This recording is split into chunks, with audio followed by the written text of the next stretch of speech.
प्यारे बच्चों, आप सभी को गुड मॉर्निंग। देखिए कक्षा 8 आज आप लोग को हिंदी पढ़ना है भाग 2 का स्वामी विवेकानंद। आज हम लोग को स्वामी विवेकानंद जी के बारे में पढ़ना है। स्वामी विवेकानंद के बारे में पहले थोड़ा सा जान लीजिए, उनका पाठ परिचय। मतलब कि स्वामी विवेकानंद जो परिचय देते हुए कहा है कि उन्होंने जो दीन दुखियों के प्रति अगाध प्रेम था, मतलब बहुत लगाव रखते थे। कौन? स्वामी विवेकानंद जी ने। उन्होंने भारत भूमि से उनके प्रति बहुत प्रेम रखते थे, मतलब साथ साथ दीन दुखियों के साथ साथ भारत भूमि से भी बहुत लगाव रखते थे। अब देखिए स्वामी विवेकानंद जी का जन्म 12 जनवरी 1863 ईस्वी को कोलकाता हाई कोर्ट में एक विश्व वकील के घर विश्वदत्त नाम के घर हुआ था। किसके घर? जो वकील थे उनका नाम था विश्वनाथ दत्त था। फिर उसके बाद देखिए स्वामी विवेकानंद के बचपन का क्या नाम था? नरेंद्रनाथ दत्त था।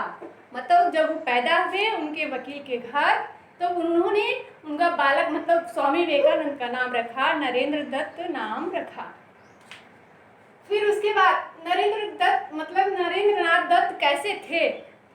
जो नरेंद्रनाथ दत्त थे वो बहुत कुशाग्र, मतलब कि बहुत तेज बुद्धि वाले थे। जैसे कोई उनके दिमाग में या कुछ पढ़ लेते थे या देख लेते थे या कोई बात समझा रहे हैं तो वो तुरंत अपने दिमाग में मतलब ग्रहण कर लेते थे। बहुत बुद्धिमान थे, बहुत प्रखर, मतलब बहुत बुद्धि प्रखर, उनकी बुद्धि जो थी बहुत प्रखर थी। तो एक बार मतलब एक वृद्ध पड़ोसी के घर उन्होंने संस्कृत के मुक्तबोध व्याकरण का कंठस्थ स्वर किया। तो उसके बाद उनकी जो माता थी, किसकी माता? नरेंद्रनाथ दत्त की माता जो थी वह मतलब उनको ग्रंथों के अनेक मतलब कि जो मुक्तबोध की उनकी नित्य रामायण और महाभारत की पाठ करती रहती थी। उनकी माँ हमेशा मतलब रामायण और महाभारत की पाठ करती रहती थी। अब देखिए बेटा, जो नरेंद्रनाथ दत्त थे वो 7 वर्ष का जब उनकी अवस्था हुआ तो उनको स्कूल में दाखिला मतलब भर्ती करवाया गया। जैसे कि आप लोग एडमिशन करवाते हैं ना, उसी प्रकार नरेंद्रनाथ को दाखिला करवाया गया। फिर उसके बाद उन्होंने मतलब कि जो जैसे सब्जेक्ट चुनते हैं, मतलब साइंस, आर्ट साइंस के मतलब, तो वो अंग्रेजी नहीं पढ़ना चाहते थे। नरेंद्रनाथ दत्त जी ने अंग्रेजी नहीं पढ़ना चाहते थे। तो फिर भी वो अंग्रेजी नहीं पढ़ना चाहते थे, लेकिन वो अंग्रेजी जब पढ़े तो उनको मतलब कि अंग्रेजी में इतना इंटरेस्ट नहीं था, मतलब उनका पढ़ने का मन नहीं था। लेकिन उनकी स्मरण शक्ति जो थी इतनी प्रबल थी कि वह परीक्षा के केवल जब जैसे कि एग्जाम आ गया पढ़ते रहे तो इंग्लिश का सब्जेक्ट मतलब कापी किताब कुछ नहीं उठाते थे। लेकिन जब एग्जाम आ गया, जैसे आप लोग करते हैं कि रोज मत पढ़िए, जब पेपर आ जाता है तो पढ़ने लगते हैं, उसी प्रकार जैसे कि आप लोग, तो उसी तरह नरेंद्रनाथ दत्त ने तो 24 घंटा मतलब पेपर होने से पहले 24 घंटा पहले उन्होंने अंग्रेजी को मतलब कि थोड़े से देखे, अपनी ज्यामितिक मतलब कि चरणों को खंडों को लेकर के उन्होंने इस प्रश्न पत्र का मतलब हल किए 24 घंटा पहले। तो उन्होंने मतलब कुछ इंग्लिश के बारे में उन्होंने अपने बुक उठाकर देखे, फिर उसके बाद जो समझ में आया वो पेपर देने चले गए। तो उसके बाद 18 वर्ष की अवस्था में, अब देखिए क्या कहते हैं, 18 वर्ष की अवस्था में संसार के अनेक मतलब धर्मों और ग्रंथों की रचना की है। 18 वर्ष के जब ये हो गए तो उन्होंने अनेक ग्रंथों अध्ययनों की रचना की है। फिर उसके बाद उन्होंने दर्शन और उनकी तुलना भी कर चुके थे। दर्शन शास्त्र के उन्होंने हिंदू धर्म के दर्शन शास्त्र से तुलना कर चुके थे। कौन? नरेंद्रनाथ दत्त जी ने। वहीं स्वामी विवेकानंद जी हैं, उन्हीं का नाम बचपन का नाम था नरेंद्रनाथ दत्त जी ने। अब आगे देखिए बेटा, एक दिन की क्या बात है कि मतलब एक पड़ोसी के घर गए, जैसे कि आपके आसपास, तो उन्होंने एक पड़ोसी के घर गए। तो एक पड़ोसी के घर जाकर के मतलब ये रामकृष्ण देव परमहंस से उनकी भेंट हो गई। जैसे दोस्त और फ्रेंड उनके सब मिल जाते हैं आप लोग के, तो उसी तरह एक पड़ोसी के घर गए तो उन्होंने रामकृष्ण परमहंस से उनकी मुलाकात हुई। जब मुलाकात हुई तो जो रामकृष्ण परमहंस मतलब थे तो वो एक पुजारी थे। क्या थे वो? पुजारी थे।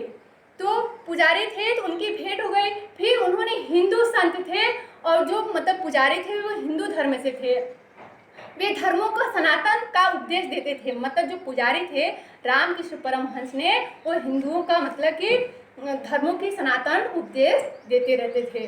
फिर उसके बाद देखिए कि अपने यहाँ उन्होंने नरेंद्र नाथ जी ने दक्षिणेश्वर आने का निमंत्रण दिया। कौन देता है? रामकृष्ण परमहंस ने मतलब समानता का उपदेश देते हुए एक दिन उस मतलब कि नरेंद्र नाथ को अपने कंठस्थ के लिए ऐसा निमंत्रण देते हैं। किसको आने के लिए? मतलब नरेंद्र नाथ दत्त जी को आने के लिए निमंत्रण भेजते हैं। फिर आगे देखिए बेटा आप लोग 31 मई 1893 ईस्वी को उन्होंने मतलब कि एक मिशन मतलब कि जो सनातन धर्म का एक मिशन स्थापना शुरू किए।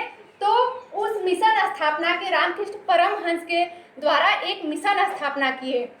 तो उनकी देखिए कैसी ज्ञानदायिनी तेजस्व रूपा है यह मेरी मातृभूमि, कैसा सुंदर सलोना है इसका महिमामय हिमालय, हाय रे मातृभूमि तू पर दलित तिरस्कृत और गुलाम है।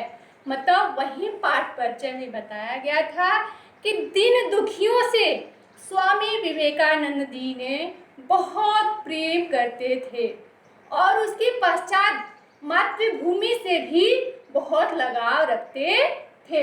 यही बात कहा गया है कि कैसी ज्ञानदायिनी तेजस स्वरूपा है। मतलब जो संसार है कितनी ज्ञानदायिनी है। जो संसार है मतलब जो मनुष्य है, संसार में मनुष्य लोग वो कितने ज्ञानदायिनी लोग हैं। और ये एक मातृभूमि है। मतलब जो संसार है मातृभूमि है। उसी प्रकार ये कैसा सुंदर सलोना है। मतलब जो संसार है कितना सुंदर है। मतलब एक देखा जाए दृश्य के रूप में तो ये संसार बहुत ही सुंदर है। महिमामय हिमालय है। उसके साथ साथ जो ऊंची ऊंची पर्वतें पहाड़े हैं वो मतलब कितना महिमामान है। वो मतलब कितनी महान है सब हिमालय लोग। फिर हाय रे मातृभूमि तू पद दलित तिरस्कृत और गुलाम भी है कि हे धरती माता, मतलब कि जो धरती माता है उस पर चल करके पैरों से तिरस्कार कर रहे हैं, मतलब कि उसको खंडित कर रहे हैं। फिर भी मतलब करें कि हे माँ, जो स्वामी विवेकानंद जी हैं करें कि आप गुलाम भी हैं। मतलब कि मनुष्य के संसार में जितने भी मनुष्य हैं आप उनके गुलाम हैं। अब आगे देखिए 11 दिसंबर 1893 ईस्वी को अमेरिका के शिकागो नगर में विश्व का पहला सर्वधर्म सम्मेलन प्रारंभ मतलब किए थे। कौन किए थे? स्वामी विवेकानंद जी ने 11 दिसंबर 1893 ईस्वी को अमेरिका के शिकागो नगर में विश्व का पहला सर्वधर्म सम्मेलन प्रारंभ किए थे। फिर उसके बाद जब ये मतलब कि उनका जब मिशन पूरा हो गया तो 1897 ईस्वी को रामकृष्ण मिशन की स्थापना की।